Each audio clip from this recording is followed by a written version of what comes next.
Bueno, pues continuamos con la sesión de la evolución del cálculo. ¿Cómo se desarrolló o cómo se fue dando? Recuerde que el cálculo es un proceso histórico de la sociedad y también de los matemáticos y de los filósofos que se encargaron de estar pensando en este concepto. Recordemos que primeramente en el proceso de la historia nace primero el lenguaje, después la escritura y finalmente el número. Vamos a reconocer a los sumerios y los babilonios que utilizaron los elementos de arcilla y la escritura uniforme y también la idea de hacer los números de manera de cuña, ¿verdad? Cuneiforme significa en forma de cuña. Esa era la idea. Lo que hacían era agarrar una varita y en el barro le picaban al barro fresco, iban haciendo su contabilización.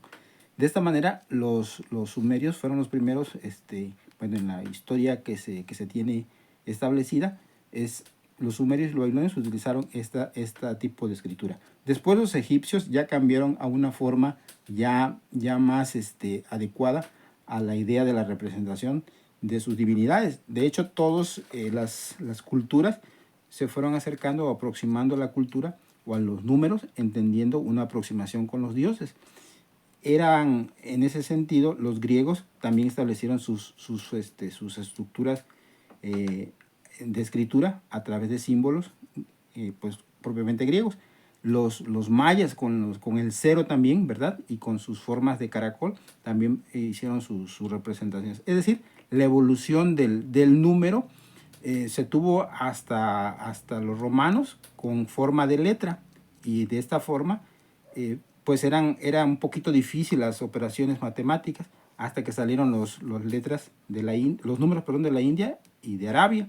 En ese sentido ya se pudo establecer un sistema de numeración que fuera más organizado para los europeos. Recordemos que Roma fue el imperio que dominó parte después de Cristo, y antes de Cristo también estaba dominado.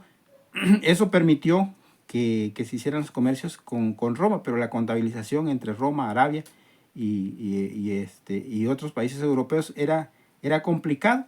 Así que se tuvo que cambiar la numeración al sistema de la India y de Arabia. Es el que conocemos ahorita, el sistema decimal propiamente ya más establecido hoy. De los antiguos pensadores de esto, de los números, rescatamos a Pitágoras y a Euclides en la geometría, ¿verdad? Recordemos que en este curso de la evolución del cálculo vamos a permitir algunos elementos filosóficos de este tipo. Cada elemento, cada personaje que ustedes se atrevan a pensar que desarrolló el cálculo, tenía que ver una intención con lo divino, o sea, tenía la claridad o la intención de aceptar o desechar lo que eran los dioses o la idea de un dios.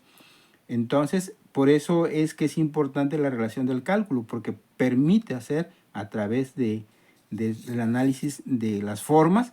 Por ejemplo, en este tipo, al principio la numeración o las formas que Euclides sugería era una forma geométrica plana, y se podía hacer la contabilización de cualquier tipo de terreno haciendo las mediciones. Después Arquímedes, Eudoxo hicieron el método de agotamiento para acercar a la idea de pi y a la idea del infinito.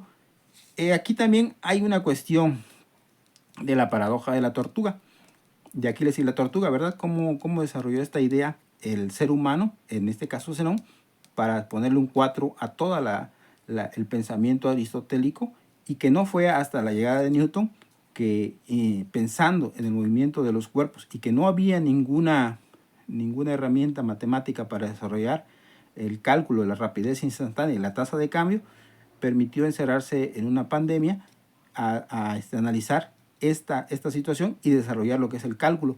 Luego tuvo una pelea con el gran Leibniz, que descubrió también el cálculo, pero por otro método o por otra intención, por una razón filosófica de tener la fe y la razón a través de lo que él creía, la unicidad. En el caso de Leibniz, desarrolla la idea de la integral y desarrolla muchas cosas en cuanto a la informática, la lógica, la filosofía, la matemática y muchas más. Les invito a que por favor den una revisadita a cada uno de los temas que les toque, si les toca analizar o les gusta investigar algo de los sumerios, algo del método del agotamiento, la historia de la paradoja de Aquiles y la tortuga, o Newton y la disputa con Leibniz, como estuvo.